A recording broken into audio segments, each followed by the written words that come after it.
velkommen. Så er vi på Ravnsborggade. Jeg vil tage turen her udenfra, hvor vi starter med at kigge ned ad gaden her. Solus ligger her, og ejendommen nummer 17 ligger jo her. Så der vil jeg bare lige give et Der er jo ikke udsigt mod Ravnsborggade, der er udsigt til bagsiden. Det vil sige, det man kigger på for lejligheden, det er så herude af.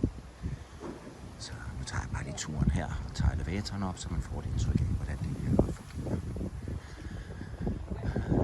Der er en hoveddør, der er faktisk 2 hoveddøre, fordi der er 2 elevatorer, der kører op. Der har perioder været problemer med den ene, har været til reparation, og så har det været sådan en anden, man har kunnet benytte.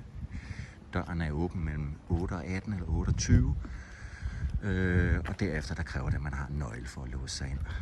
Sådan der. Så nu går jeg hen til døren. Jeg kan lige tage et lille hurtigt billede af. Der er et fælleshus. Min svigermor har ikke rigtig benyttet det rigtigt til noget, men der er en eller anden mulighed for noget aktivitet derovre, eller man kan sætte sig ved de bænke, man måske kan ane, der er lige der. Og det er så det her, man ligesom kigger ud på, ned på, op for lejligheden.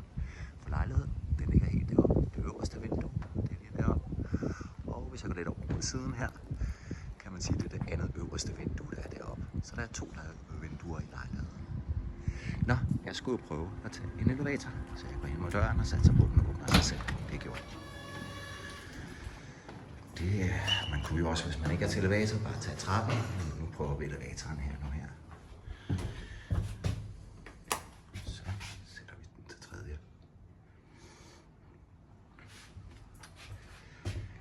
Kom så, luk døren.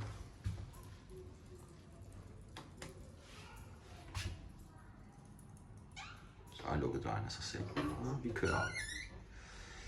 Ja, elevatoren er jo bare en gammeldags elevator. Og den virker, så kører den fint og sørger for, at man kan komme op og ned, især hvis man er svært på trappen.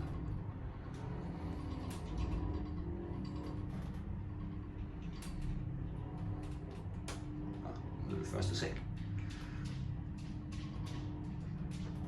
Anden sal.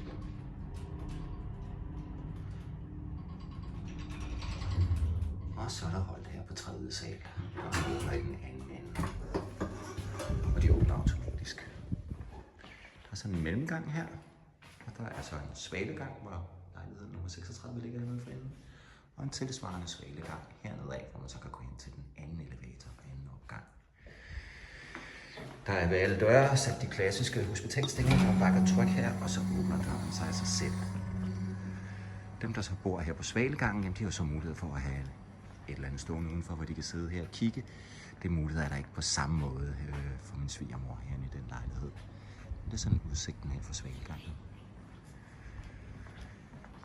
Jeg mener, der er 3 lejligheder, der ligger herinde. Åbner vi automatisk.